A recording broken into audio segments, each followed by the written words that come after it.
Before you start creating your environment, you're going to need reference images. If you start just doing things from your own mind, it might be difficult to come up with ideas and easy to make mistakes. For example, do you know how big a desk is without looking at one? Try modeling your desk and then comparing the dimensions of the model to your real desk. It's a lot harder than it sounds. Now stretch that concept to dozens of assets and you're going to start running into problems.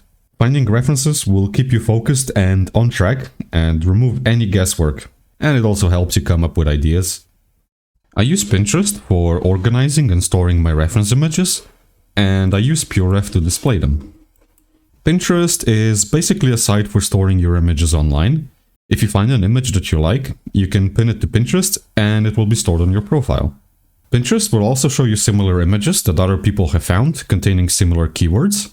This way you can discover even more references and come up with cool ideas. You can create boards, which are basically folders for each type of images, and inside of them you can store your own images or other people's pins. Before you're going to be able to use Pinterest, you're going to have to create a profile.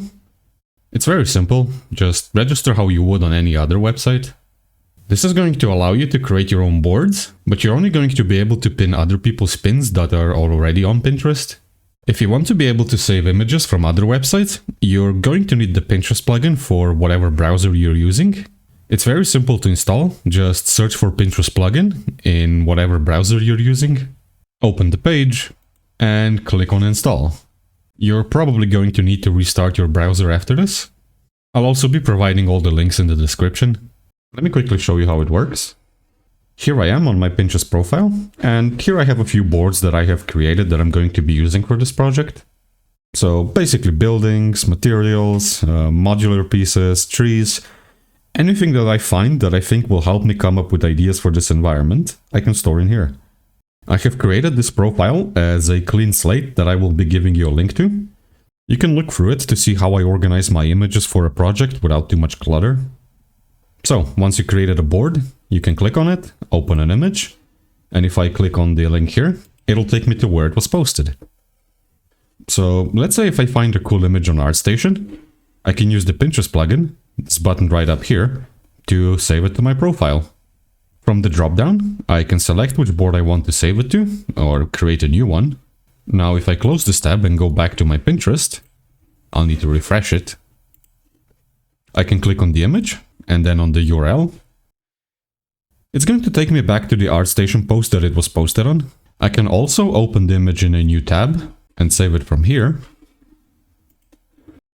And if I click on the image now, it's gonna take me straight to the image URL. But I don't like doing it this way, I like pinning it straight from the post. That way, later on, if I want to see the entire page where the image was posted on, I can find it very easily. For displaying the images on my monitor while I work, I use PureRef. And yes, it does work with a two-monitor setup, you can just drag and drop it to the other one.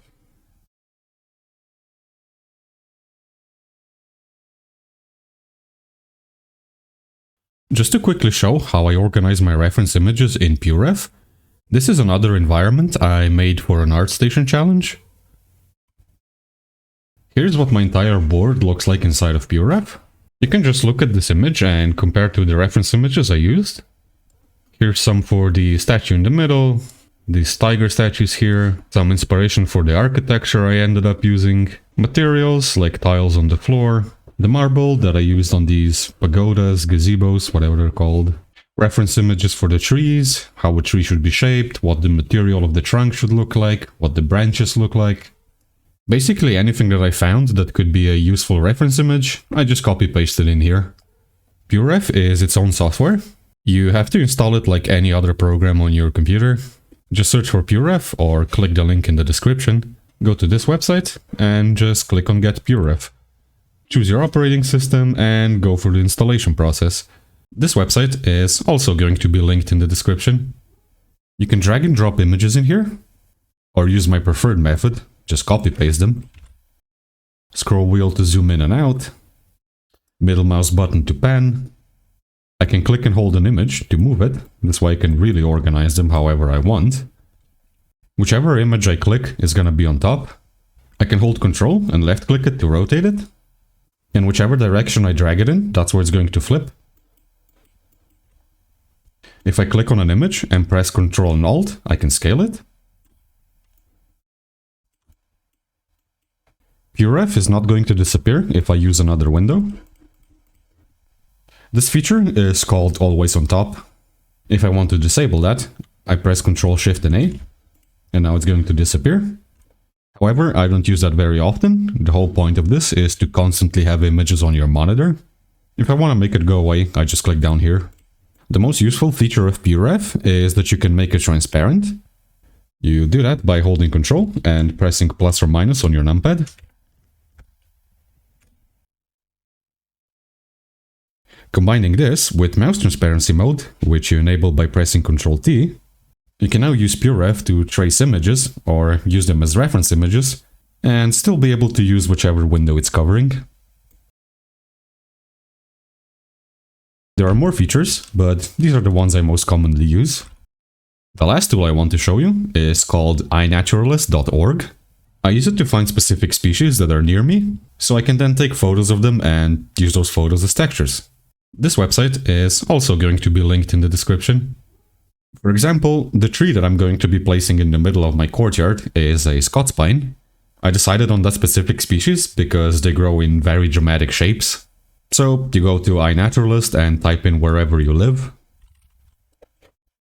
Type in the species you want to find. Click on it. And it's going to show you a map. So whenever someone who likes nature finds a specific species, they create these geotags so other people can find them. Personally, I live in this swampy area here, and the closest one to me is this one here. And if I go to the same area on Google Maps, I can drop where the pin was, look around. Oh, there it is. Now if I want to get textures for the spine, for example, what we're going to be doing is scanning the trunk, I don't have to trek through the woods for hours looking for a needle in a haystack. Of course, there's probably one that's closer to me, but I won't have to spend time looking for it. Either way, it's a useful tool if you're a perfectionist. And this is it for this part.